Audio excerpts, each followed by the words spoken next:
Model बहू। अगर तुम्हें मुझसे इतनी ही प्रॉब्लम है तो शादी क्यों की? मुझे आपसे नहीं, बस उस फोटो से प्रॉब्लम है जो आपने सोशल मीडिया पर अपलोड किए। अरे इतनी सी बात और इतना ज्यादा ओवर रिएक्ट। ये इतनी सी ही नहीं, मेरी करियर की बात है। मैं मॉडल हूँ और मेरी इंडस्ट्री में कोई भी एक शादीशुदा मॉडल के साथ काम करना नहीं चाहता। इसीलिए अभी के अभी उन फोटो को डिलीट करो।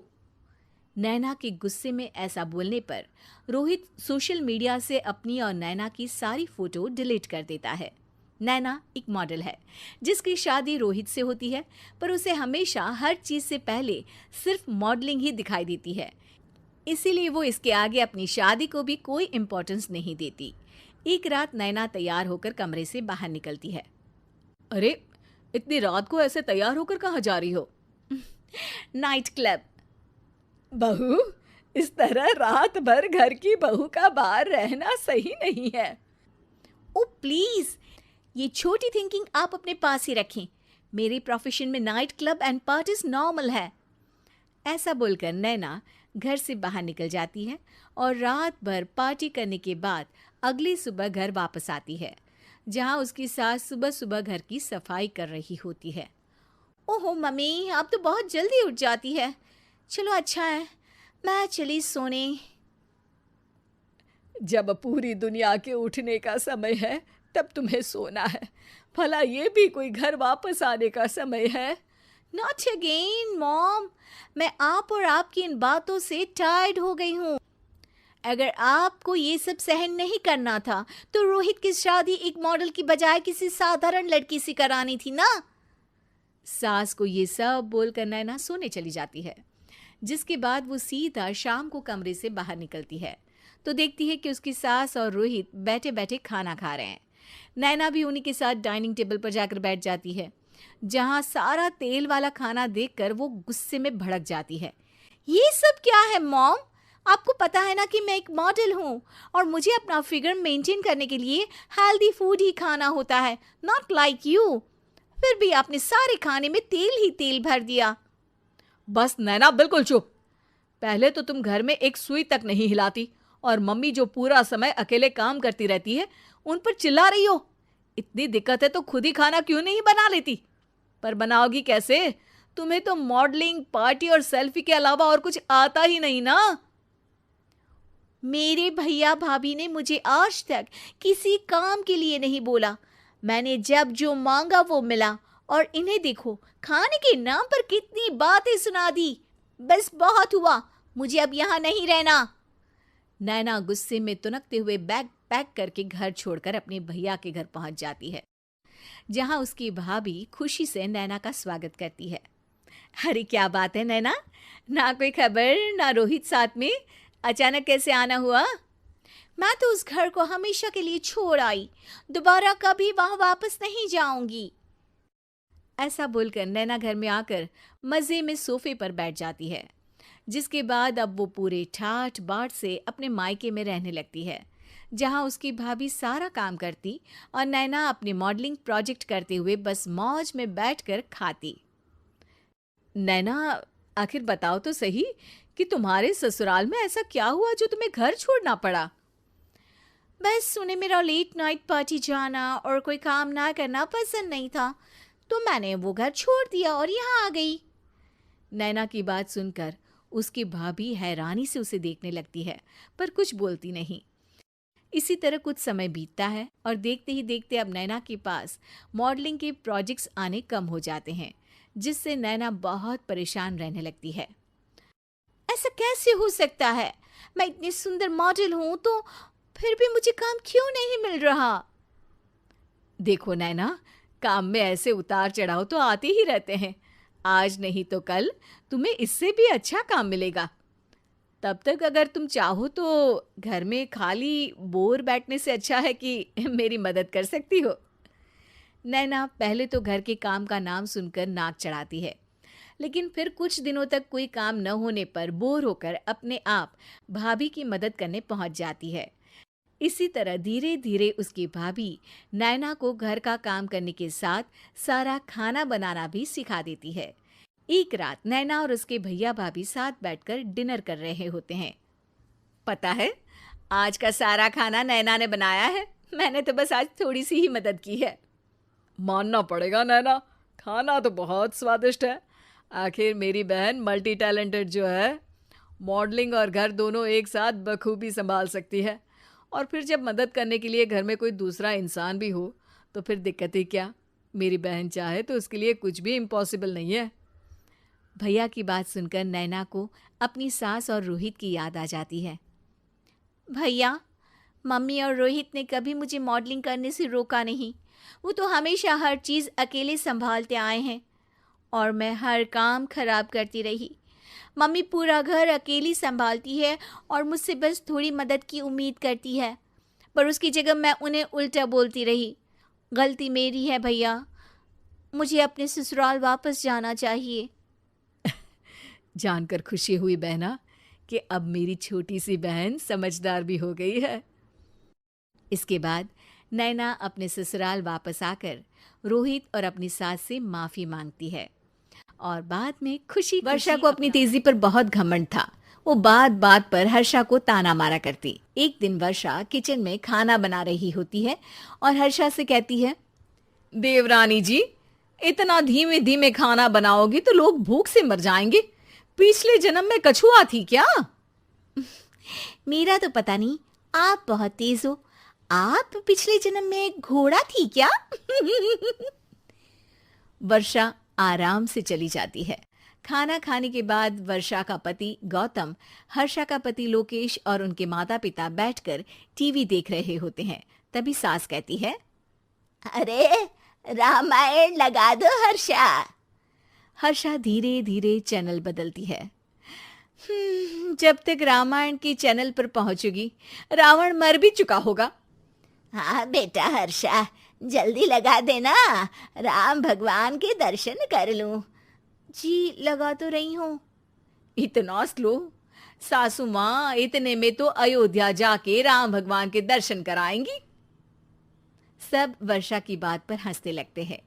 वर्षा हर्षा के हाथ से रिमोट लेकर रामायण लगा देती है। हर्षा बुरा नहीं मानती और वो भी हंसते हुए वहां से चली जाती है। एक दिन हर्षा खाना खा रही होती है, तभी वर्षा वहां आके कहती है, अरे कितना धीमे धीमे खा रही हो, इतने में तो शादी में 100 लोग खाना खा लेते। आधे घंटे से खाना खा रही हो तुम। अरे खाने को चबा चबा कर खाना चाहिए। हाँ हाँ, आप तो चबा के भी खाती हो और दबा के भी। अरे आपको मेरे धीरे खाने से दिक्कत है या ज्यादा खाने से?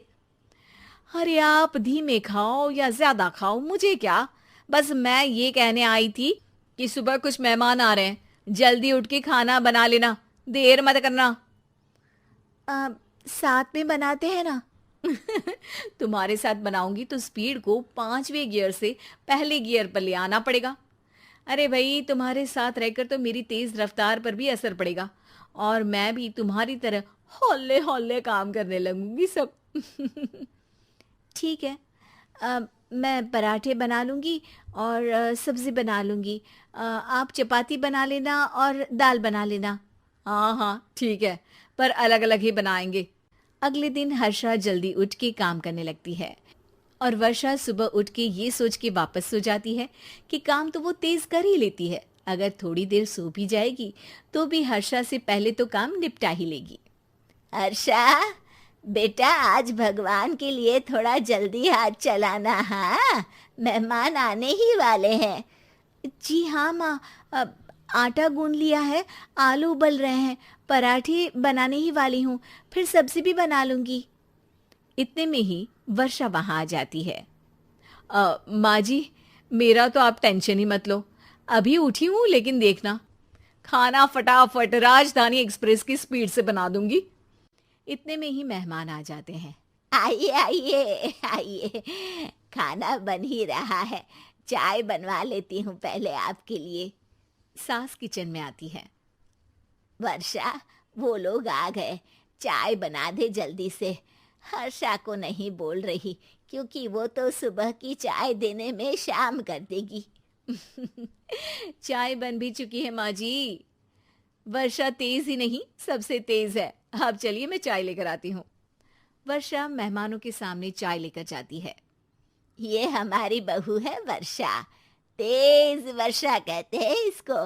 हर काम में इतनी तेजी रखती है जैसे मिल्खा सिंह भाग रहा हो। अरे वाह वाह, फिर तो खाना भी जल्दी मिलेगा हमको। हाँ हाँ, आप चाय नाश्ता खत्म कर लेंगे, उसके पहले ही वर्षा जल्दी से स्वादिष्ट खाना भी लेकर आ जाएगी। वादा तो कर लिया जल्दी खाना देने का, आपकी चपाती भी नहीं बनी और दाल भी नहीं उबली। फिर भी तुमसे पहले काम खत्म हो जाएगा मेरा। तुम्हारी तरह नहीं हूं, घड़ी की सबसे पतली सुई की जैसी धीमे धीमे धीमे काम करती हो तुम। बस वर्षा अपने तेज हाथों से दाल कुकर में चढ़ाती है और आटा निकाल के गूंथने लगती है। थोड़ी देर में कुकर की तेज सीटी बजती है और वर्षा का हाथ डोल जाता है। आटे में पानी ज्यादा पड़ जाता है। अरे रे, आटा तो ज्यादा गीला हो गया। वर्षा जब रोटी बेलने लगी तो एक भी रोटी गोल नहीं बन रही थी। कोई रोटी श्रीलंका के नक्शे जैसी थी तो कोई रोटी ऑस्ट्रेलिया के नक्शे जैसी बनती। वर्षा चिढ़ जाती है। कुकर फिर से जोर से सीटी मारता है। सास बाहर से आवाज देती है, वर्षा बेटा, आज स्पीड थोड़ी कम लग रही है, टाइम और लगने वाला हो तो बता दो बेटा। वर्षा को ये बात सुनकर बहुत बुरा लगता है। वो सोचना भी नहीं चाहती थी कि कभी उसकी तेजी पर कोई सवाल उठेगा। वहीं हर्षा धीमे धीमे अपना काम करती रहती है। वर्षा दाल बनाते वक्त भी इतनी घबरा जाती है कि जल्दबाजी में दाल में नमक ज्यादा गिर जाता है। वर्षा का खाना फिर भी हर्षा से जल्दी तो बन जाता है और जब खाना मेहमानों के सामने लगता है तो सब हर्षा के खाने की तारीफ करते हैं।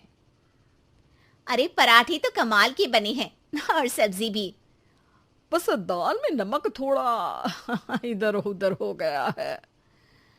वर्षा को बहुत शर्म आती है और वो नीचे सर करके खड़ी रहती है। तभी हर्षा कहती है, वो ना मैं थोड़ी जल्दबाजी कर गई और नमक ज्यादा हो गया, पर पराठे तो वर्षा भाभी ने ही बनाए हैं, इसीलिए तो अच्छे बने हैं। वर्षा ने कभी नहीं सोचा था कि हर्षा के काम की इतनी तारीफ होगी। से मिलने आती है। अरे मेरे घर का भी यही हाल है, बेटा ऑफिस और बहू कमरे में बंद, समय काटे नहीं कटता। लेकिन अब सच मानो तो वक्त ही नहीं है कि वक्त से रोटी भी खा लूं। अरे बहन, मुझे भी बता दे कौन सा जादू चलाया है, मैं भी अब जिंदगी के बचे कुचे दिन आराम से काट लूं। दीवारें देख देख कर तो बोर हो गई हूं मैं। रीना मीना को एक स्मार्टफोन देती है। ये ले, ये है वो छड़ी जो जादू करती है। इसमें मैंने तेरा फेसबुक अकाउंट भी बनाया है, एंजल प्रिया के नाम से। बस अब यहाँ दोस्त बना और सबसे बातें कर। सास को पहले तो उतना समझ नहीं आता है, लेकिन धीरे धीरे वो उसकी आदत डाल लेती है। माँ जी जल्दी से खाना खा लीजिए, मुझे थोड़ा काम है। अरे तू जा, मैं खा लूंगी, अभी वक्त नहीं है। और सासू माँ मोबाइल में मुंह गड़ाए जवाब दे देती है। बहू समझ ही नहीं पाती और वहां से कमरे में चली जाती है। अचानक सास को किसी प्यारी पिंकी की फ्रेंड रिक्वेस्ट आती है। अरे वाह, ये तो कोई प्यारी सी लड़की लगती है, बात करती हूँ। सास फ्रेंड रिक्वेस्ट अपनाकर बात करने लगती है। अब क्या था, सास सारा दिन उस सहेली से बात करती, अपनी कहती उसकी सुनती। एक दिन सास फोन पर ही सरगड़ाए, अरे बहू जरा मंदिर के लिए थाली सजा दे, आज कीर्तन है। बहू फोन पर किसी को मैसेज टाइप करते कहती है, माँ जी क्या है, अब मुझे क्या पता कि आपको कौन कौन से भगवान की पूजा करनी होती है। तभी सास के पास कोई मैसेज आता है। अच्छा अच्छा ठीक है, रहने दे, मैं ही कर लूंगी। अब मैंने मना थोड़ी ना किया है, कर देती हूँ मैं। अब मैंने भी बोला ना कि थोड़ी देर में बात करती हूँ, तो मैं ही कर लेती हूँ, तू जा अपने कमरे में। बहू वहां से चली जाती है। सास मंदिर पहुंचती है और मंदिर की सीढ़ियों पर बैठकर सास फोन पर लिखती है, अरे मेरी बहू सारा दिन अपने कमरे में बैठी रहती है। वहां से रिप्लाई आता है, मैं आपकी बहू को तो जानती नहीं हूँ, लेकिन हाँ एक बात है, हो सकता है आपने उसे ताने दिए होंगे या फिर उसका दिल दुखाया होगा। ऐसा करने पर बहुओं का मन ससुराल से हट जाता है। याद रखिए, बहू और बेटी में फर्क होता है। सास घर जाती है और बहू से बड़े ही प्यार से बात करती है, उसके लिए खाना बनाती है, उसे गिफ्ट में साड़ी भी देती है। जिसके बाद अगले दिन, माँ जी चलिए, आज मैं भी आपके साथ मंदिर चलती हूँ। आते वक्त भोले भैया के गोलगप्पे खाकर आएंगे। अरे हाँ बहू, ये तो अच्छा है, चलो। सास मन में सोचती है कि उसकी फेक बुक वाली दोस्त कितनी अच्छी है। उसके समझाने से उसे उसकी बहू वापस मिल गई। वो बहू को अपनी दोस्त के बारे में बताने का सोचती है, लेकिन फिर चुप हो जाती है। बहू फोन पर टाइप करती है, मेरी सास मुझे नौकरानी समझती है, एक गिलास पानी तक खुद नहीं लेती। मन तो करता है कि बोल दूं, मैं बहू हूं, कोई नौकरानी नहीं। वहां से रिप्लाई आता है, देखो तुम्हारी सास को तो मैं भी नहीं जानती, लेकिन वो बुजुर्ग होंगी। पूरा जीवन उन्होंने घर गृहस्थी चूल्हा चौका में निकाल दिया। और फिर तुम ये भी मत भूलो कि जिस पति पर तुमको इतना गर्व है, उसे भी शिक्षा उन्होंने ही दी है। तो जिसने तुम्हें इतना दिया, क्या तुम उनकी थोड़ी सी सेवा नहीं कर सकती? बहू भी अगले दिन से सास का सारा काम करती, उनके पैर दबाती, उनका ख्याल रखती, उनके साथ घूमने जाती। एक दिन सास, बहू ये लो मेरा हीरे का हार। पहले तो सोचा था कि अपनी बेटी को दूंगी, लेकिन आज जब मेरे हाथ पैर में दर्द था तो तुम मेरा साथ दे रही थी। समय पर खाना पानी देकर तुमने ही मेरा बुढ़ापे में साथ दिया। उसके हिस्से का बहुत कुछ मैं उसे दे चुकी हूँ, लेकिन ये अब तेरा। बहू तो ये देखकर खुशी से उछल ही जाती है। वो सास को गले लगाकर कहती है, माँ जी आप सच में बहुत अच्छी है। भला हो उस एंजल प्रिया का जिसने मुझे आपसे वापस मिलवा दिया, वरना मैं तो हमेशा आपको गलत ही समझती। मैं तो सोचती थी काश वो एंजल प्रिया मेरी सास होती। क्या नाम लिया बहू? एंजल प्रिया तेरी फेक बुक फ्रेंड है? हाँ माँ जी, वो बहुत अच्छी है। उन्होंने ही मुझे बताया कि सास की कीमत क्या होती है। अरे बहू, कहीं तू प्यारी पिंकी तो नहीं? जी माँ जी, मैं ही हूँ प्यारी पिंकी। क्यों?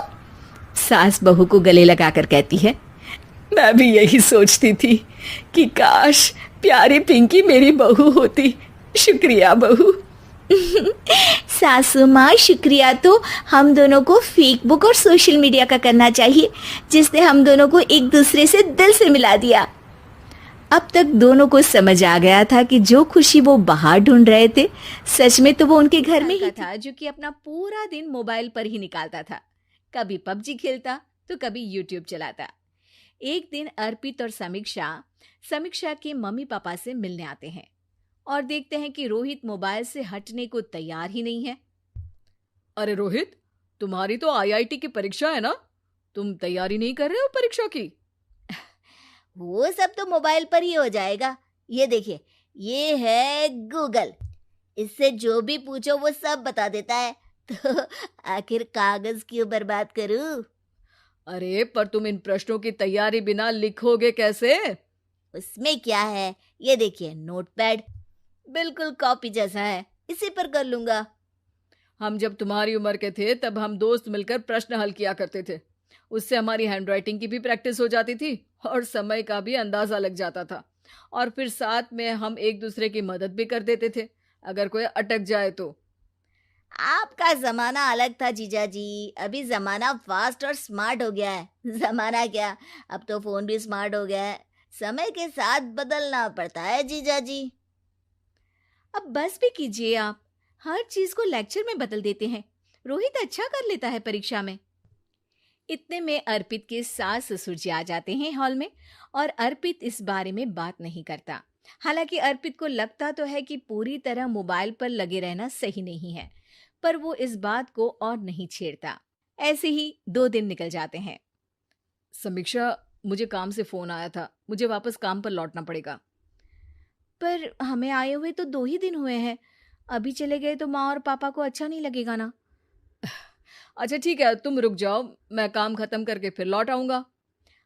एक काम कीजिए ना, परसों रोहित भी परीक्षा के लिए निकलेगा, आप उसी के साथ निकल जाना। दोनों वैसे भी बात नहीं करते, साथ में जाएंगे तो हो सकता है आप लोग आपस में बातचीत भी करने लग जाओ। आह, ठीक है, मैं काम को 2 दिन टाल सकता हूँ। उसी रात जब सब खाना खाने बैठे थे तो अर्पित अपने जाने की खबर बाकी लोगों को बताता है। मुझे काम के लिए वापस जाना होगा। अरे बेटा, पर अभी तो तुम आए हो, इतनी जल्दी चले जाओगे? नहीं माँ जी, समीक्षा यहीं रहेगी और मैं जल्दी काम खत्म करके वापस आ जाऊंगा। ठीक है, काम भी ज़रूरी है। वैसे कब निकलोगे बेटा? 2 दिन में। मैंने सुना है कि उस दिन रोहित को भी परीक्षा के लिए जाना है, तो कल मैं दोनों की टिकट करा लेता हूँ बुक। मेरी टिकट रहने दीजिए जीजा जी, मैं तो फोन से ही करवा लूंगा। हाँ, पर कोई दिक्कत हो गई तो? अरे कोई दिक्कत नहीं होती जीजा जी, फोन सब कर सकता है। हमारे फोन के रिचार्ज से लेकर टीवी का रिचार्ज सब रोहित यही फोन से बैठे बैठे कर देता है। अब ये नई चीज तो हमारे समझ के परे है, पर अच्छा है कि रोहित जानता है। हमारी मेहनत इतनी कम हो गई भाई। हाँ, पर अगर टिकट नहीं मिली तो? अर्पित की बात पूरी होने से पहले ही बिजली चली जाती है। अरे ये क्या हो गया, आपने बिजली का बिल भर तो दिया था ना? अरे नहीं, मैं तो भूल गया था। अरे टेंशन मत लो माँ। देखा जीजा जी, आप बिजली का बिल भी भर सकते हो, समय बदल गया है। एक बार फिर अर्पित इस बात पर बहस नहीं करता। अगले दिन जाकर अपनी टिकट करवाता है और पैकिंग कर रहा होता है जब शाम को अचानक से रोहित के चिल्लाने की आवाज आती है। नहीं, प्लीज प्लीज हो जा, ऐसा मत कर यार, प्लीज हो जा। अरे क्या हो गया रोहित? दीदी, सर्वर हैंग हो गया, मेरी टिकट नहीं हो पाई दीदी। क्या मतलब टिकट नहीं हो पाई? इतने में वहां रोहित के मम्मी और पापा भी आ जाते हैं। अरे क्या हो गया? माँ, मेरा टिकट नहीं हो पाया, सर्वर डाउन हो गया। अरे पर तूने तो बोला था कि हो जाएगा। हो जाता है, पर अब क्या करूं, ये क्या हो गया? अब कल की तो कोई बस भी नहीं है, ना ही अब टिकट मिलेगी ट्रेन की कल के लिए। मुझे तो कोई रास्ता नहीं दिख रहा। अब फिर लगता है मेरा ये साल बर्बाद हो जाएगा। घर पर एकदम से दुख का माहौल छा जाता है और सब रोहित को डांटते हैं, पर इतने में अर्पित वहां आ जाता है। आप सब रोहित को क्यों डांट रहे हैं? आपने ही तो उसे बढ़ावा दिया था ना। लेकिन इसकी लापरवाही के कारण इसकी परीक्षा छूट जाएगी। इसने तो हमसे कहा था कि टिकट हो जाएंगे।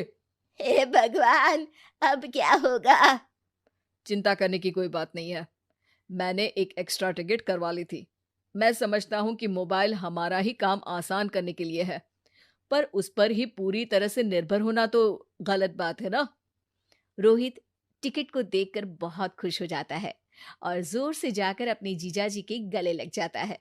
सॉरी जीजा जी, मुझे आपकी बात ध्यान से सुननी चाहिए थी, पर थैंक यू सो मच। हाँ बेटा, तुमने तो इसका भविष्य बचा लिया। शिक्षा, दूसरों से मदद मांगना गलत नहीं, पर दूसरों पर निर्भर हो जाना गलत है।